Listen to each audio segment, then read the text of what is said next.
Young Frederick Douglass by Andrew Woods. Sorry. Frederick was born a slave, but he became a great leader who fought for the rights of African Americans. Frederick Bailey was born in Maryland in 1817. His mother was a slave, and her owner would not let her raise him, so Fred lived with his grandparents, Betsy and Isaac Bailey. Fred was happy. He had fun playing with his cousins, helping his grandmama, and fishing in the river. Because he was a slave, Fred was only given 2 knee-length shirts each year. These shirts were all he had to wear in cold winters and hot summers. When Fred was 7, Grandmama took him to the plantation of his master, Captain Anthony. Grandmama did not want to leave him, but she had no choice. Fred was scared and lonely. At the plantation, he helped bring the cows in for milking. He cleaned the front yard and ran errands for Captain Anthony. The work wasn't too hard, but Fred was always tired and hungry. Slaves had to wake up before sunrise and did not stop working until after dark. For breakfast, the children ate cornmeal mush from a big bowl. Dinner might be just a piece of cornbread. When Fred was 8, he was sent to Baltimore to work for Captain Anthony's relatives. They were Sophia and Hugh Auld. Fred had to take care of their young son, Tommy. Here he was treated well and had plenty to eat.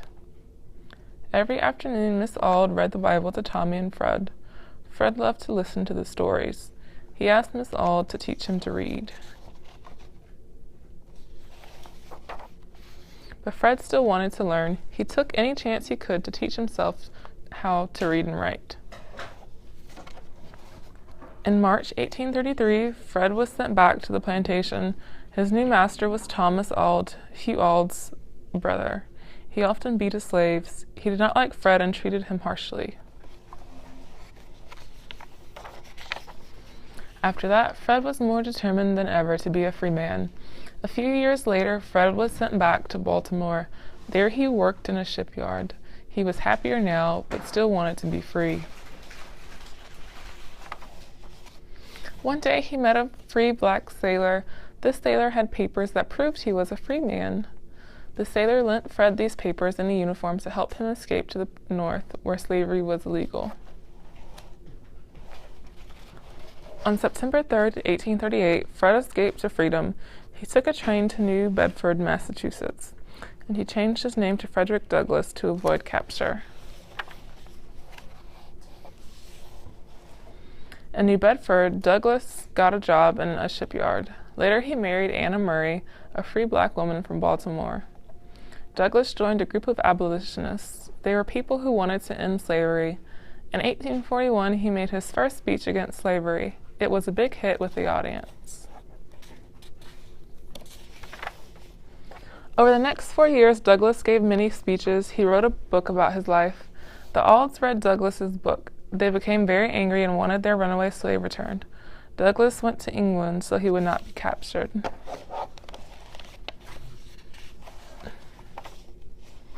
When the Civil War began, Douglass asked President Lincoln to let black soldiers fight in the Union Army. Lincoln agreed. The Civil War ended slavery, but Douglass continued to fight for civil rights and freedom for black people until he died on February 20th, 1895. Frederick Douglass' words led many people on the path to liberty, freedom for all.